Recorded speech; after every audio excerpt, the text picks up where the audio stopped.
దీవించి ఆశీర్వదించి వద్దలా చేయనుగా. ఇంతవరకు రెండవ పాఠ్య భాగం హెబ్రీయులకు రాసిన పత్రిక 3వ అధ్యాయం 1 నుండి 6 వచనాలు. రెవరెండ్ డాక్టర్ డేవిడ్ ఫిజియాన్ గారు వారు వచ్చి చదివి వినిపిస్తారు. 3వ అధ్యాయం 1 నుండి 6 వచనాలు. తర్వాత దైవజనులు చిట్టుబాబు గారు ప్రార్థన. హెబ్రీ పత్రిక 3వ అధ్యాయం 1 నుంచి చదువుదాం.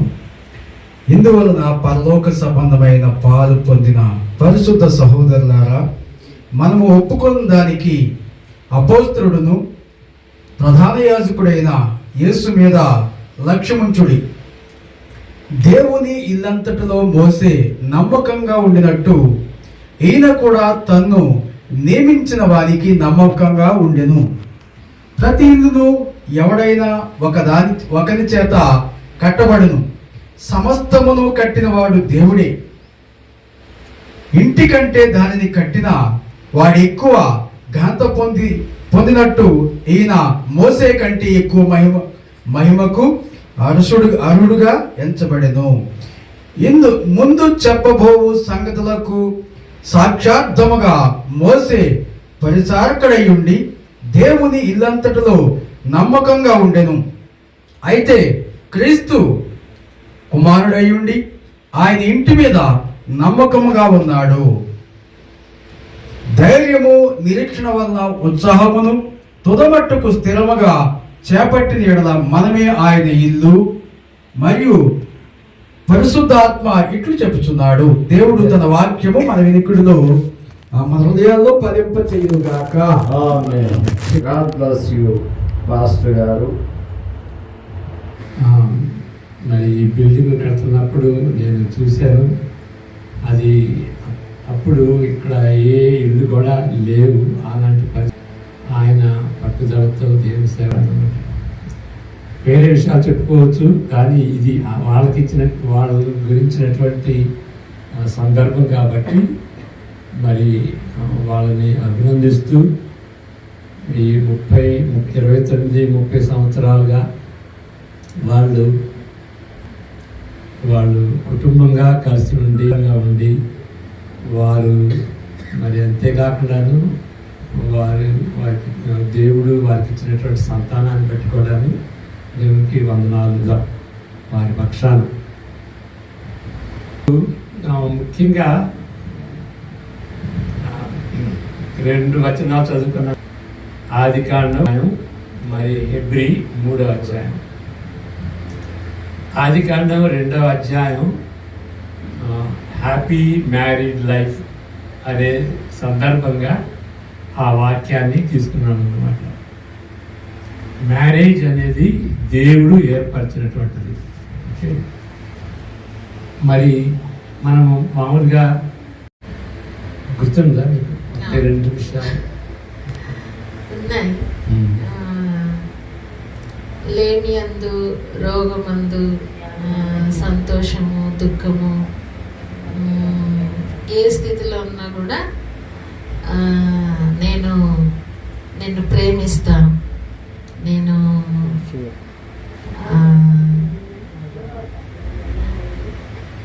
అంటే నేను దానికి తగినట్లుగా ప్రవర్తిస్తా అన్నట్లుగా ప్రమాణాలు చేశాను. Thank you. మీకు గుర్తుందా ఏమన్నా?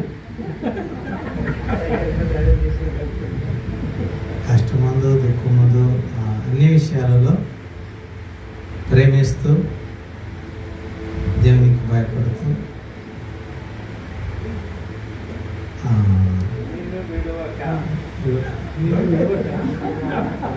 విడువాక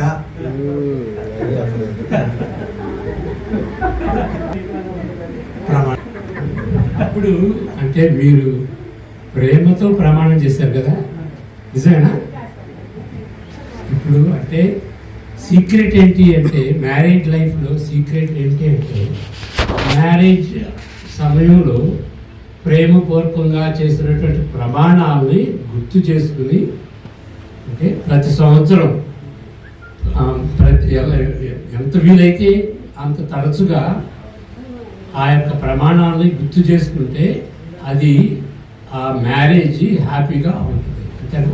ఆ ప్రేమ బాంధవ్యాన్ని గుర్తు చేసేటువంటి ప్రమాణాలు గుర్తు చేసుకోవాలన్నమాట. అప్పుడు అది సీక్రెట్.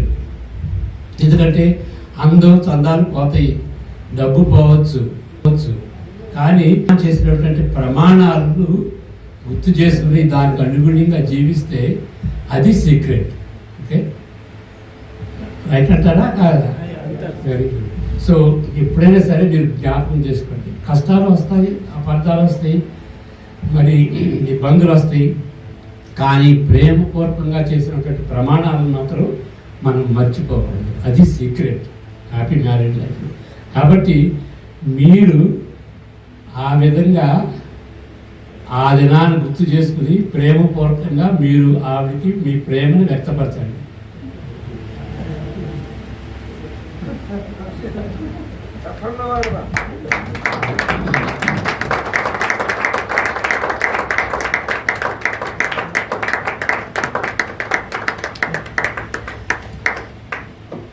ఇప్పుడు మీరు ఆవిడకిస్తున్నారు, ఆవిడంక మీరు చూడాలి. అది మీరు ఫోటో కాల్స్ ఉండాలి.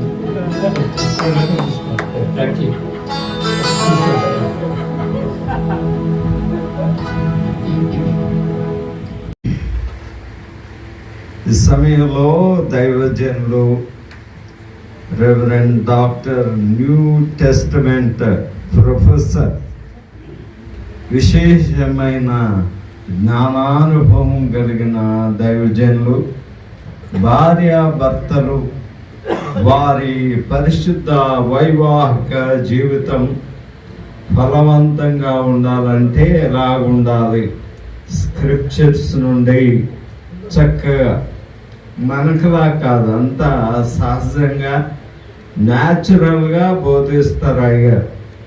అయ్యగారికి హృదయపూర్వక వందనాలు తెలియజేస్తున్నా.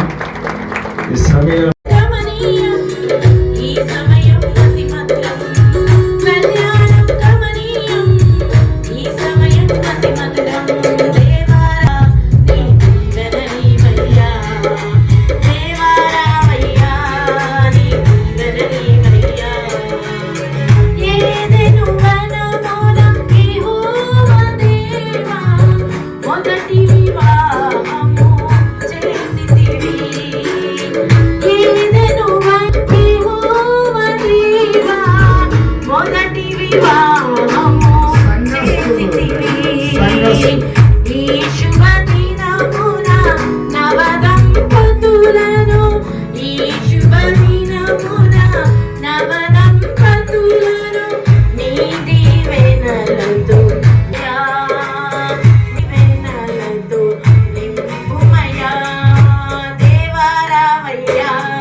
భాగస్వామిగా పావనమ్మ గారిని మీరు అనుగ్రహించి వారి పరిశుద్ధ వైవాహిక జీవితమును దీవించడం ద్వారా 29 సంవత్సరాల పరిశుద్ధ వైవాహిక జీవితములో ముగ్గురు చక్కటి కుమార్ అనుగ్రహించి కుమారుడు వరపుత్రుణ్ణి మీరు అనుగ్రహించి ఈ బీడు భూములు ఈ 34 సంవత్సరాల కాలంలో సుసంపన్నమై సువార్త పరిమళాలతో వెద జల్లుటకు విరబోసి విరాజిల్లు అనుగ్రహించిన గొప్పమును బట్టి స్తుతి కృతజ్ఞత వందనములు చెల్లిస్తున్నాం. మోజసయ్య గారు పావని అమ్మగారిని దీవించి ముగ్గురు కుమార్తెలను కుమారుని దీవించి ఆశీర్వదించి వృద్ధిలా చేయము తండ్రి. కొండ మీద ఉన్న వెలుగు పట్టణం లాగా సినాయి ప్రేయర్ ఫెలోషిప్ చర్చిని మీరు ఏర్పాటు చేసుకున్నందుకు వందనములు. సంఘ పెద్దలు సంఘ బిడ్డలను మీరు బహుగా దీవించి ఆశీర్వదించి వృద్ధిలా చేయము తండ్రి. కార్యక్రమానికి వచ్చిన సైబరాబాద్ పాస్టర్స్ ఫెలోషిప్ నుండి మేడ్చల్ పాస్టర్స్ ఫెలోషిప్ నుండి వచ్చిన దైవజనులందరినీ దీవించుము నాయన. సుధీర్ అన్న, శ్రీమతి సుధీర్ అక్కను బట్టి మీకు స్తోత్రములు. వారి మనవుడు సైమన్ పీటర్తో పాటుగా చక్కటి వాయిద్య సహకారం అందించాడు. దీవించు నాయన. ఈ ప్యాడ్ ప్లే చేసిన సోదరుని మీరు దీవించండి. అయ్యగారిని యాప్రాల్ ప్రాంతం నుండి క్షేమకరంగా మా మధ్యకు తీసుకువచ్చిన నవీన్ గారిని, దీపా నవీన్ గారు, వారి బిడ్డలను దీవించండి. చక్కటి వర్తమానముతో మమ్మలను నీ వాక్యము ద్వారా తృప్తిపరిచిన క్లెమెంటై గారిని, డాక్టర్ క్లెమెంటై గారిని మీరు దీవించి ఆశీర్వదించి వర్ధలా చేయము తండ్రి. మీ నిండైన మెండైన భాగ్యమును అనుగ్రహింప చేయము తండ్రి. మాకు ఎంతో మాదిరి చూపిన దైవజనులు, మాకెంతో ఆశీర్వాదము వచ్చుటకు ప్రార్థించి సలహాలు సూచనలు ఇచ్చిన ఆశీర్వదింపబడిన నీతిమంతులైన దైవజనులు క్లెమెంటై గారు, వారు మా మధ్యకై రావడం, మాకు వర్తమానం అందించడం, మీ కృప కటాక్షములు మాపై కుమ్మరించినందుకు తండ్రి యొక్కయు కుమారుని యొక్కయు పరిశుద్ధాత్మని యొక్కయు నామమున చక్కటి సహవాసం అనుగ్రహింపజేసినందుకు వందనములు మీకు చెల్లిస్తూ, మోజసై గాని పావనమ్మ గాని దీవించి ఆశీర్వదించి నూరంతల దేవునితో నింపి నడిపించమని చేరువచ్చిన మమ్మల్ని అందరినీ, నన్ను నీ దాసురాలు నా సతీమణిని కూడా మీరు తోడుకొచ్చినందుకు వందనములు చెల్లిస్తూ, మీ దేవున ఆశీర్వాదములు నిండుగా మెండుగా చేరువచ్చిన బిడ్డలందరికీ సమృద్ధిగా సంతృప్తిగా అనుగ్రహించి సదాకాలము నింపుమని యేసు క్రీస్తు ప్రభు దివ్య నామమున వేడుకుంటున్నాము తండ్రి.